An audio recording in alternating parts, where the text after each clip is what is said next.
It's 4:30, good afternoon, and welcome to LJ News.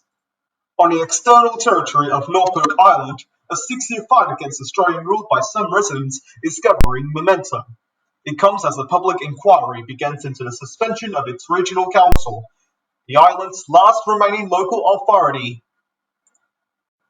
On the lawns of Norfolk Island's old government building, a solitary green tent stands in daily defiance to Australian rule. Signs around the tent embassy emphatically highlight the long-simmering frustrations among a sizable portion of the community here. Painted in the island's colours of green and white, one placard reads, "Do we giw up, we Gwen Win" in the traditional Norfolk language. The translation, "If we don't give up, we will win." Another reads, "Norfolk under siege" in English. In the centre of town, on this 8-by-5-kilometre island, a field of green hands, each one hand-painted and signed by a different community member, also serves as a symbolic demand for self-determination. They worked so hard and for so long to become a people and a race, and in 5 years someone has come in and obliterated that. What's changed is the Australian government has come in here and imposed their governance and their rules, and things like that just don't apply to Norfolk. Ron Ward, a former finance minister on Norfolk Island, says the island was running at an annual deficit of approximately $3 million a year following the GFC. He accuses the Australian government of carrying out unnecessary economic warfare against the island. "We have no say in anything that is being decided for us. Everything is decided by expat workers and departmental staff in Canberra.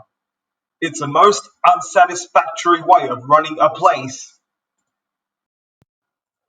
"It's definitely gone too far," Ms. McCoy says. "We now have no voice. We have no elected representation, and I don't think that's democratic in any community. I'm just angry about the whole situation."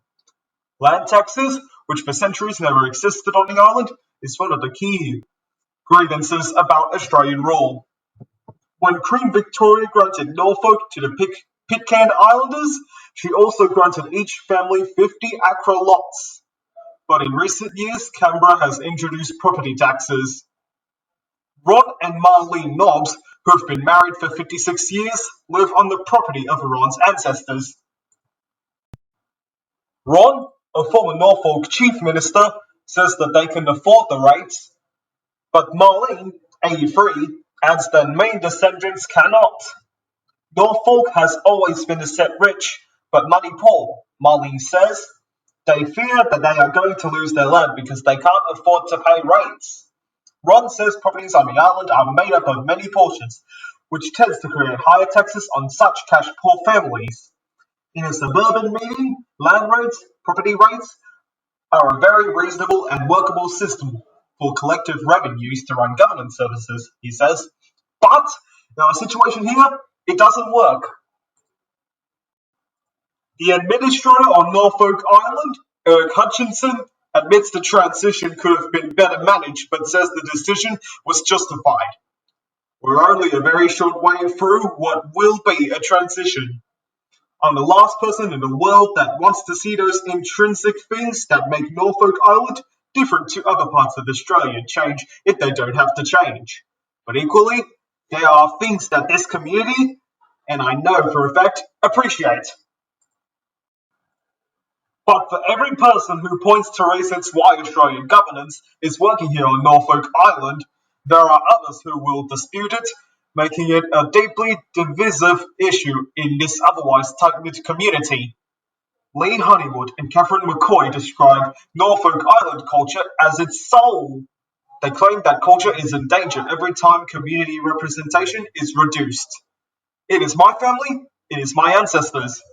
They built and paid for this place since 1856, and I want to see that continue," Ms. McCoy says.